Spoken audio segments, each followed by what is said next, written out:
forward to the continuation of our series on Finish What You Start. In today's video, we'll be discussing about what are the factors that hinders us from completing tasks that we take on. In today's video, we'll be talking particularly about the inhibiting factors, things that inhibit us. But before we jump into that discussion, I would like us to take a mental picture journey of ourselves when we want to commit to a task, how excited we do feel, the sense of self-challenging, like we want to challenge ourselves, and the vision of what if I complete this task, what is the implication that is going to have on my life. I want us to figure it versus when we are into the project already and we are at a junction of difficulty. Now we have two lanes at that particular junction. Is either we quit or we persist to follow through. At that particular junction, what option do we always go for? Do we always quit or do we always persist? Either of the answer. Just continue watching this video. So we'll start with the first one, which is setting bad goals. Setting bad goals can be likened to having a bad map for a journey. So this map would have been skewed and distorted, dirty, the lines are erased. It will eventually lead to difficulty for us on our sojourn, on our journey rather. So having bad goals is one of the things that can cause frustration to us, that could make us not complete any goals or dreams or tasks we take on. So what is the solution to this kind of problem? There are several solutions, but the one we would encourage is for us to use the SMART model of setting goals. That is, we pass our goal through the filtration of the abbreviation of SMART. Is it specific? What do I want? Is it measurable?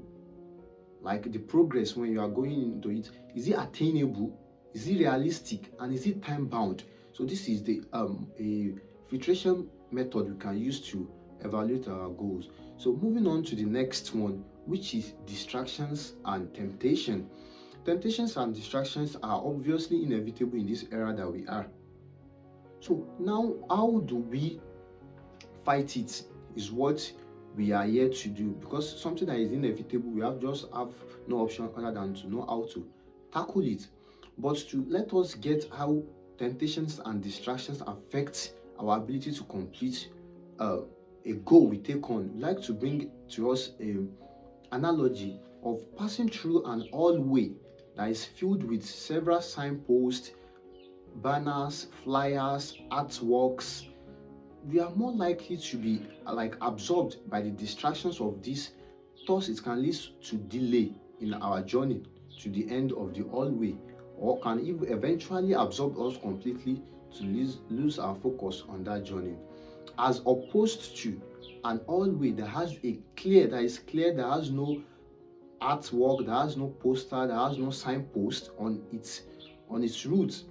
We have no distraction. We get to where we are going on time.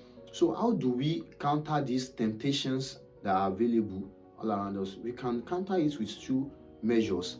That is, we can use the strategic avoidance by completely avoiding this distraction. For example, when we want to get into work, we can place our mobile phone somewhere far away from us where we can access it.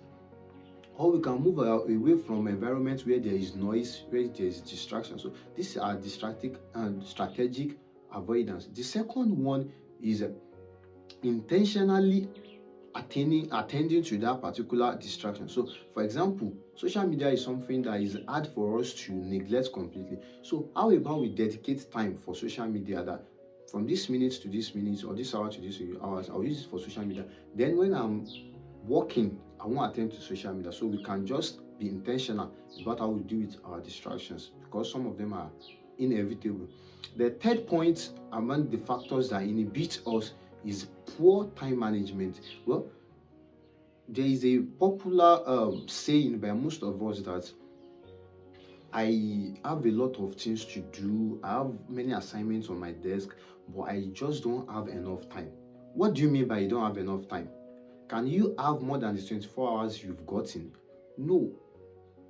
Can you have more than the days of the week you've gotten? Obviously no. These are the reality of life. You just have to work around it. It is not the time that you don't have. It is the ability to manage that time that you don't have. And after all, it is not about the hours that we have. It's about the work we put in the hours that we have. So it's not an excuse that you don't have time. So particularly, what is good time management? What is bad time management? Simply put, good time management is the ability to schedule tasks and to prioritize them in order you want to take it on, and to know when due for respective activity, to know when and when not to take on particular activities, and to do due diligence to it. When it is time for it, then you take it on. Opposely, bad time management is having no skills in scheduling your tasks, having everything jam-packed, just go through the day as things unveil. So the last on the list of the effects that inhibit us from attaining our goal is procrastination. Procrastination is just the delay of activity to when they are extremely needed. When deadline is arriving, intentional delay of activities to when they are needed. So this act can surely hinder us from attaining our goal in several ways. First one, it's working under pressure will lead to increase in chances of committing errors. Thus, committing several errors can lead to frustration that can even make you give up. Because why should we delay tasks that we have enough time to take it bit by bit to attain it, to get it done, but we just want to wait till the end when the submission is closed?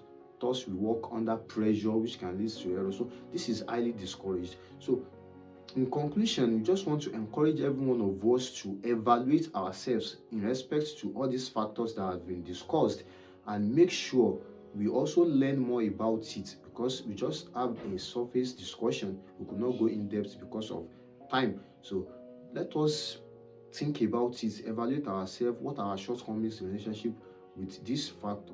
Thank you very much for watching this video to the very end. Don't forget to like, comment, subscribe, and share this video with your friends and family.